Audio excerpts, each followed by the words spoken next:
Hi ಎಲ್ರಿಗೂ ನಮಸ್ಕಾರ. ನಾನಿವತ್ತು ಸಬ್ಬಕ್ಕಿ ಪಾಯಸ ಹೆಂಗೆ ಮಾಡೋದಂತ ತೋರಿಸಿಕೊಡ್ತೀನಿ. ಅದಕ್ಕೂ ಮುಂಚೆ ನಾನು ಮಾಡುವ ವಿಡಿಯೋ ನಿಮಗೆ ಇಷ್ಟ ಆದರೆ ಲೈಕ್ ಕಮೆಂಟ್ ಶೇರ್ ಮಾಡಿ ಹಾಗೂ ವಿಡಿಯೋನ ಫಸ್ಟಿಂದ ಲಾಸ್ಟ್ ತನಕ ಸ್ಕಿಪ್ ಮಾಡದೆ ಕಂಡು ನನಗೆ ಸಪೋರ್ಟ್ ಮಾಡ್ಕಕ್ಕ. ಈಗ ಸಬ್ಬಕ್ಕಿ ಪಾಯಸ ಹೆಂಗೆ ಮಾಡೋದಂತ ಕಾಂಬ. ಒಂದು ಪಾತ್ರಕ್ಕೆ 1 ಕಪ್ ಸಬ್ಬಕ್ಕಿನ ಹಾಕ್ತಾ ಇದ್ದಿ. ಇದಕ್ಕೆ ನೀರು ಹಾಕಿ ಸುಮಾರು ಅರ್ಧ ಅಥವಾ 1 ಗಂಟೆ ಹೊತ್ತು ಚೆನ್ನಾಗಿ ಮಾಡಿ ನೆನೆಸಿ ಇಟ್ಕಣಕ. ನಿಮಗೆ ಟೈಮ್ ಇಲ್ಲ ಅಂಬಾಗಿದ್ರೆ ಒಂದು 10 ನಿಮಿಷ ಆರು ನೆನೆಸಿ ಇಡಿ. ಸಬ್ಬಕ್ಕಿನ ಒಂದು 2-3 ಸಲ ಲೈಕ್ ಮಾಡಿ ತೊಳೆದಿಟ್ಕೊಂಬ.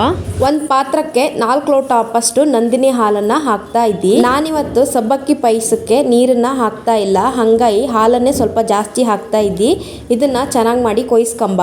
ಹಾಲನ್ನು ಚೆನ್ನಾಗಿ ಮಾಡಿ ಕೊಯ್ಸ್ಕೊಂಡಾದ್ಮೇಲೆ ನಾನು ಸುಮಾರು 1 ಗಂಟೆ ಹೊತ್ತು ಸಬ್ಬಕ್ಕಿನ ನೆನೆಸಿ ಇಟ್ಟಿನಲ್ಲ, ಆ ನೆನೆಸಿ ಇಟ್ಟು ಸಬ್ಬಕ್ಕಿನ ಹಾಕ್ತಾ ಇದ್ದಿ.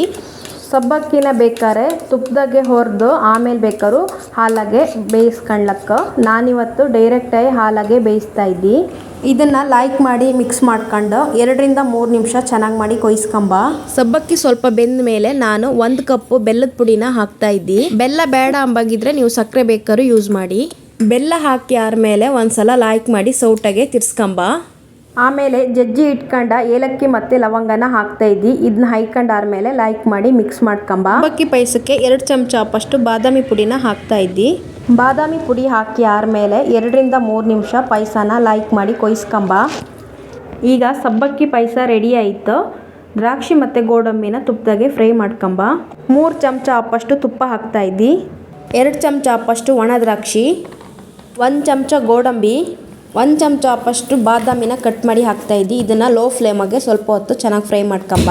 ಇದು ಚೆನ್ನಾಗಿ ಫ್ರೈ ಆದಮೇಲೆ ಸಬ್ಬಕ್ಕಿ ಪಾಯಸಕ್ಕೆ ಹಾಕ್ತಾ ಇದ್ದಿ. ಫ್ರೈ ಮಾಡಿ ಇಟ್ಕೊಂಡು ಗೋಡಂಬಿನೆಲ್ಲ ಹಾಕಿ ಆದಮೇಲೆ ಒಂದ್ಸಲ ಲೈಕ್ ಮಾಡಿ ಮಿಕ್ಸ್ ಮಾಡ್ಕೊಂಬ. ಈಗ ಬಿಸಿ ಬಿಸಿಯಾದ ಪಾಯಸ ರೆಡಿ ಆಯಿತು. ನಾನಿವತ್ತು ಸಬ್ಬಕ್ಕಿ ಪಾಯಸಕ್ಕೆ ಸಣ್ಣ ಸಬ್ಬಕ್ಕಿನ ಯೂಸ್ ಮಾಡಿದ್ವಿ. ದೊಡ್ಡ ಸಬ್ಬಕ್ಕಿ ಇದ್ದರೆ ಅದ್ರಾಗೂ ಪಾಯಸ ಮಾಡ್ಲಕ್ಕ. ಸಬ್ಬಕ್ಕಿ ಪಾಯಸನ ಬೇರೆ ಬೇರೆ ವಿಧಾನದಾಗ ಮಾಡ್ತಾರೆ. ನಾನಿವತ್ತು ತುಂಬ ಸಿಂಪಲ್ಲಾಗಿ ಹಾಗೂ ರುಚಿಯಾಗಿ ಸಬ್ಬಕ್ಕಿ ಪಾಯಸ ಹೆಂಗೆ ಮಾಡೋದು ಅಂತ ತೋರಿಸಿಕೊಟ್ಟಿದ್ದಿ. ನಿಮಗೆ ಈ ರೆಸಿಪಿ ಇಷ್ಟ ಇದ್ದರೆ ನೀವು ಮನೆಗೆ ಟ್ರೈ ಮಾಡಿ ಹಾಗೂ ಕಮೆಂಟ್ ಮಾಡೋದು ಮಾತ್ರ ಮರಿಬೇಡಿ. Thank you.